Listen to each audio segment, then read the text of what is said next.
The city where I live. My name is Clark, and I will tell you about my city. I live in an apartment. In my city, there is a post office where people mail letters. On Monday, I go to work. I work at the post office. Everyone shops for food at the grocery store. They also eat at the restaurant. The restaurant serves pizza and ice cream.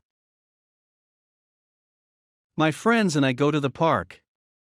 We like to play soccer at the park. On Fridays, we go to the cinema to see a movie.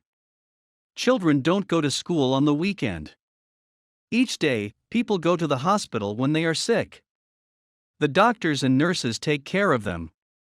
The police keep everyone safe. I am happy to live in my city. Did you understand the text? It's time to answer the questions.